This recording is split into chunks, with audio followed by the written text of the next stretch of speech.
In this video, we're going to talk about finding asymptotes of a rational function.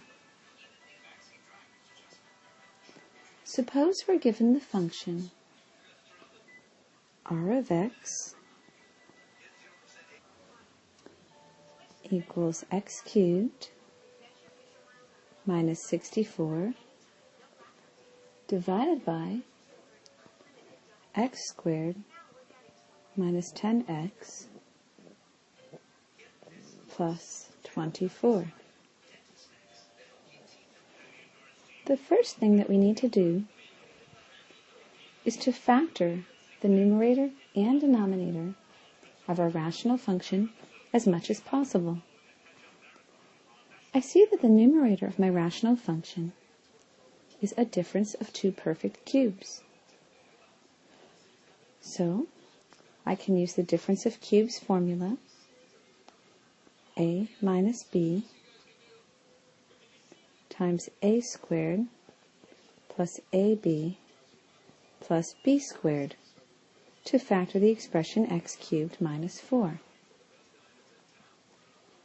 where x equals a, x squared equals a squared, and x cubed equals a cubed. B equals 4, b squared equals 16, and b cubed equals 64. Substituting these values for a and b in our difference of two cubes formula, we have a minus 4 times, let's make that x minus 4 times x squared plus 4x plus 16.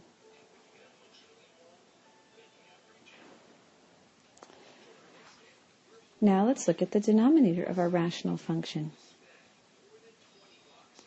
This can also be factored. We'll use the AC method,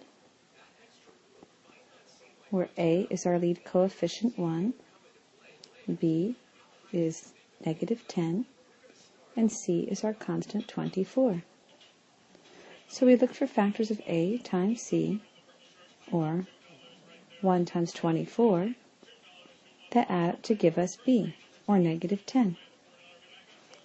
Two factors which multiply together to give us negative 24 are negative 4 and negative 6, and they add together to give us negative 10.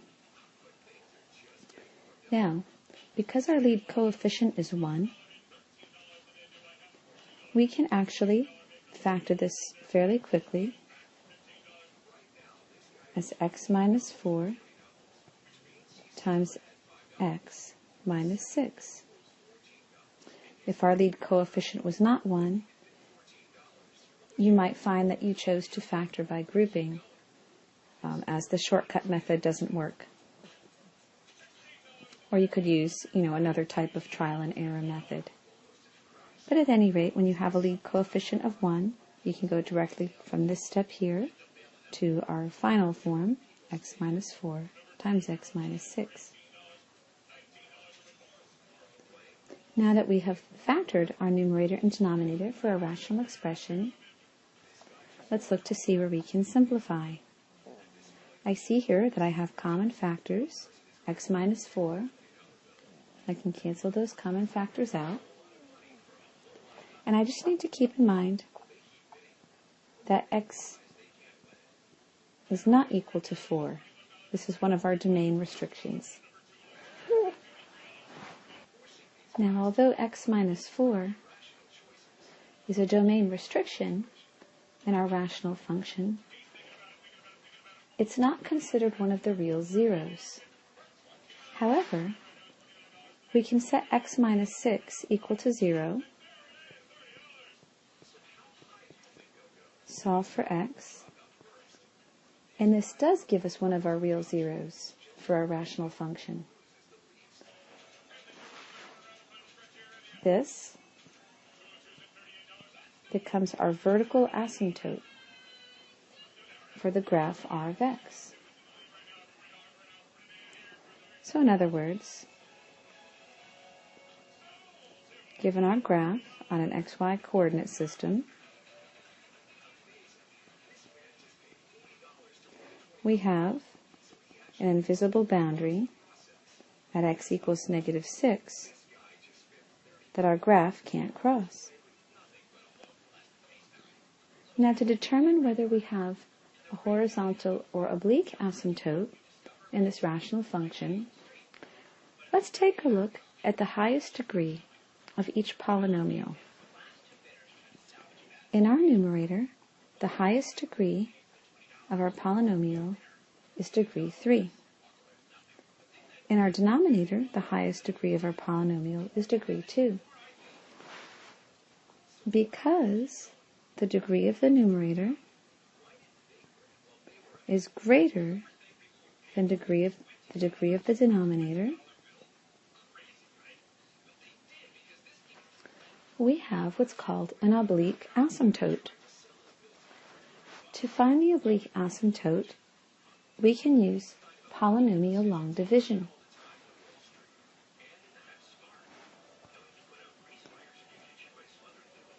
We can pick up at this step after we canceled our common factor of x minus 4 to set up our polynomial long division.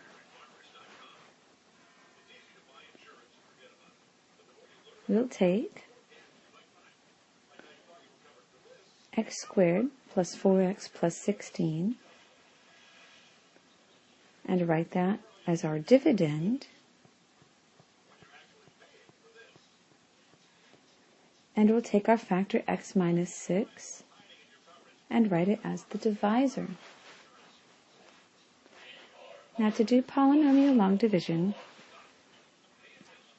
we begin by looking at x and asking ourselves x times what value would give us x squared.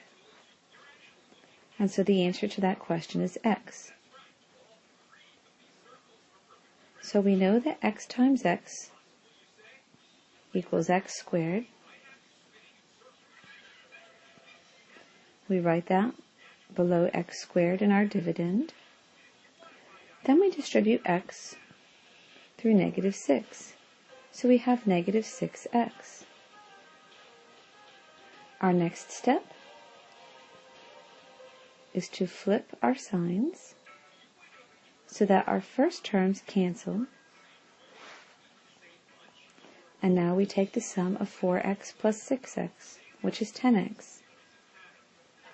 Just like in ordinary long division, now we carry down the next term, which here is 16. Our next step is to look at x again and decide x times what value gives us 10x. The answer to that question is 10. So 10 minus x equals 10x. 10 minus 6 equals -60. Now we change our signs. So 10x minus 10x cancels out. 16 plus 60 equals 76. Therefore, our oblique asymptote is x plus 10, our quotient, plus the remainder, 76, which we divide by our divisor, x minus 6. And we also give the additional stipulation that x cannot be equal to 4. This is due to our canceled factor, x minus 4.